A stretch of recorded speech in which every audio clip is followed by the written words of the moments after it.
আর একটা বিষয়, আমাদের দেশ যারা আজকে দেশ তো আমরা সকলে, কিন্তু তারপরেও আমাদের যারা নিবন্ধিত অনেক মেহমান, বিভিন্ন দল মত রাজনীতি, বিভিন্ন ইমাম খতিব প্রতিষ্ঠানবাদী সম্পাদক, বিভিন্ন পর্যায়ের ব্যক্তিবর্গ আসছে, কিন্তু আমরা দুঃখের সাথে মনটা করছি একজন আসছেন, তার সাথে সহকারী হিসেবে তিনজন আসছে।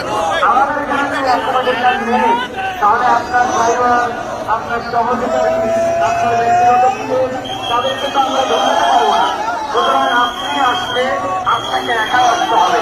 আমাদের স্বেচ্ছাসেবক নীতিকে ইনস্ট্রাকশন দেওয়া আছে, তাদের মন খারাপ হলেও তাদেরকে প্রোগ্রামের সফলতার স্বার্থে আমরা ঘোষণা করতে পারবো না।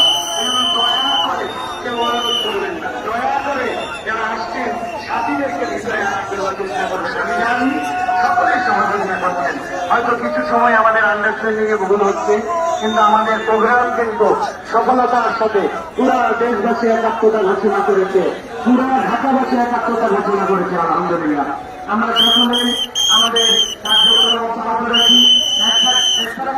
আমরা দেখি নিজের একটা শরীর একটা উঠাই নেন, দয়া করে একটা ছোট্ট ভিডিও রাখেন। আগামী 7 দিন তাদের বানানো মিডিয়াকে আমরা ফিলিস্তিনের সমর্থন দিয়ে ধুয়ে মুছে দিতে চাই। আমরা দেখাতে চাই বাংলাদেশ ফিলিস্তিনের পক্ষে ছিল, আছে। ফিলিস্তিন স্বাধীন হওয়ার পরে বাংলাদেশ থেকে বাইতুল মুকাদ্দাসে সিজদা দেওয়ার আগ পর্যন্ত আমাদের এই পদযাত্রা, আমাদের এই সমর্থন অকুণ্ঠভাবে অব্যাহত থাকবে ইনশাআল্লাহ।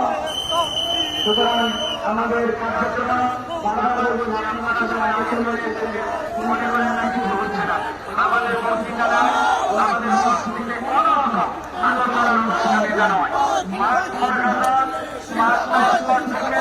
সম্মেলনে সেখানে মিলিত হবে, একটা ঘোষণাপত্র পাঠ, এর মাধ্যমে প্রোগ্রাম শেষ হবে ইনশাআল্লাহ। আপনারা যে যার অবস্থান থেকে এই উপস্থিতিকে নির্বিঘ্ন করুন, সার্বিক সহযোগিতা করুন। আল্লাহ সকল